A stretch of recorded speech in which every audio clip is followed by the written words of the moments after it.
Surat crime બ્રાન્ચની ટીમે 2 દિવસમાં રાંદેર વિસ્તારમાંથી 3 લીડા આરોપીઓને 80.140 ગ્રામ ડ્રગ્સ સાથે ઝડપી પાડ્યા હતા. ક્રાઇમ બ્રાન્ચની ટીમને બાતમી મળી હતી કે રાંદેર અમર ચિલ્ડ્રન હોસ્પિટલ પાસેથી ડ્રગ્સ પેડલર પસાર થવાના છે. ક્રાઇમ બ્રાન્ચની ટીમે તારીખ 25મીની રાત્રે અમર ચિલ્ડ્રન હોસ્પિટલ પાસે વોચ ગોઠવી હતી. તે દરમિયાન રાત્રે 11:30 વાગ્યાના અરસામાં ત્યાંથી મોપેડ ઉપર પસાર થઈ રહેલા ફહદ સઈદ શેખને સાહિલ અલ્તાફ સૈયદને પકડી ઝડપી લેતા તેમની પાસેથી ₹5,38,200ની કિંમતનું 53.820 ગ્રામ એમડી ડ્રગ્સ મળી આવ્યું હતું. પોલીસે ડ્રગ્સ કબજે લઈને બંનેની ધરપકડ કરી હતી. ફહદ અને સાહિલ શાળા બનેવી થાય છે.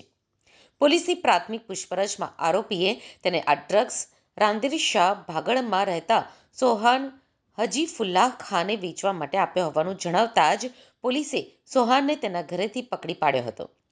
સોહાન પાસેથી પોલીસને ₹2,63,200ની કિંમતનું 26.320 ગ્રામ ડ્રગ્સ મળી આવ્યું હતું. પોલીસે ડ્રગ્સ કબજે લઈને તેની ધરપકડ કરી હતી. આરોપીને કોર્ટ સમક્ષ રજૂ કરી 4 દિવસના રિમાન્ડ મેળવ્યા છે. ફહદ અને સાહિલ શાળા બનેવી થાય છે. પોલીસની પ્રાથમિક પૂછપરછમાં આરોપીએ તેને આ ડ્રગ્સ રાંદેર શાહ ભાગળમાં રહેતા સોહાન હજીફુલ્લાહ ખાનને વેચવા માટે આપ્યો હતો. સાહિલ રીઢો ગુનેગાર ડ્રગ્સ સાથે પકડાયેલો ગુનેગાર છે.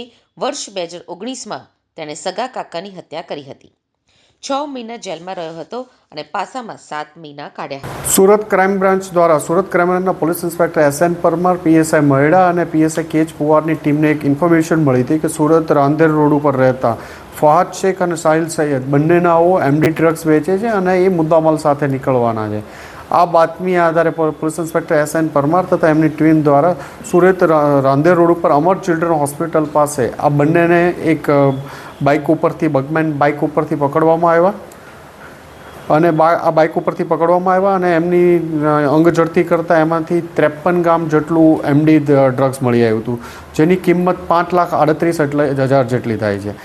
આ લોકોની પૂછપરછ દરમિયાન એક બીજું નામ સામેથી આવ્યું કે આ મુદ્દામાલ ક્યાંથી લાવ્યો હતો, તો એણે સોહન હજીઉલ્લાહ ખાન રાંદેરનો રહેવાસી છે એનું નામ આપ્યું હતું. ક્રાઇમ બ્રાન્ચની બીજી ટીમ દ્વારા એના ઘરે વહેલી સવારે ફરીથી રેડ કરતાં એની પાસેથી પણ એના ઘરેથી આપણને બીજું 27-23 ગ્રામ જેટલો મુદ્દામાલ બીજો પણ મળી આવ્યો એમડી ડ્રગ્સનો અને પ્રતિબંધિત પ્રતિબંધિત ન કહી શકાય પણ મેગ્નેશિયમ સલ્ફેટ જેવું એક